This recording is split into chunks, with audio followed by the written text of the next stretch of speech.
সিডারের ১৭ বছরেও পটুয়াখালী বিধ্বস্ত বেড়িবাঁধগুলো সম্পূর্ণরূপে মেরামত হয়নি। এতে বড় কোনো ঘূর্ণিঝড় হলে প্রাণনাশ সহ বড় ধরনের ক্ষয়ক্ষতির আশঙ্কায় বাসিন্দারা। ২০০৭ সালের ১৫ নভেম্বর রাতের ঘূর্ণিঝড় সিডর কেড়ে নেয় পটুয়াখালী সহ উপকূলীয় জেলার ৬৭৭ জন মানুষের প্রাণ। লণ্ডভণ্ড হয়ে যায় ৫৫,০০০ ঘরবাড়ি। বিধ্বস্ত হয় জেলার ৯০০ কিলোমিটার বেড়িবাঁধ ও রাস্তাঘাট। এতে বেশি ক্ষতিগ্রস্ত হয় পটুয়াখালীর মির্জাগঞ্জের চরখালী, গোলখালী, লোহানিয়া, পায়রাগঞ্জ, লাউকাঠি সহ উপকূলবাসী। ক্ষতিগ্রস্ত এলাকার মানুষ আজও সেই দুর্বিষহ স্মৃতি বহন করছেন।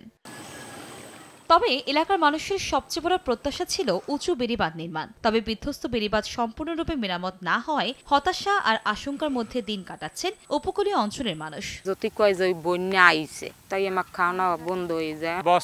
বস্তায় এক জোয়ারের ভিতরে সব নিয়ে গেছে, বস্তায় কোনো কার্যকর হয় নাই। বেড়িবাঁধ শক্ত হইলে ভালো হয়, যে দেখে প্রত্যেক বছর গেলে তার সম্ভব না। সুন্দরভাবে একটা ভালো বেড়িবাঁধ দেন তাহলে আমাদের বাঁচার তাগিদ আছে। পানি উন্নয়ন বোর্ড বলছে, সিডারে ক্ষতিগ্রস্ত বেড়িবাঁধ স্থায়ীভাবে মেরামতের জন্য ফিজিবিলিটি টেস্ট করে প্রকল্প নিলে ধাপে ধাপে সমাধান করা সম্ভব। আমরা এটা হায়ার অথরিটিকে জানিয়েছি এবং আমাদের একটা পরিকল্পনা আছে যে ফিজিবিলিটি টেস্টের মাধ্যমে যতটুকু হোক, যদি ফেজে যদি করা যায় তাহলে আমাদের কিছুটা এবছর হলো, কিছুটা পরের বছর হলো, এরকম ধাপে ধাপে হয়তো করা যেতে পারে। জেলায় মোট বেড়িবাঁধ রয়েছে ১৩০০ কিলোমিটার, যার মধ্যে সম্পূর্ণ ক্ষতিগ্রস্ত ৫ কিলোমিটার আর আংশিক ক্ষতিগ্রস্ত প্রায় ১০ কিলোমিটার। সময় সংবাদ, পটুয়াখালী।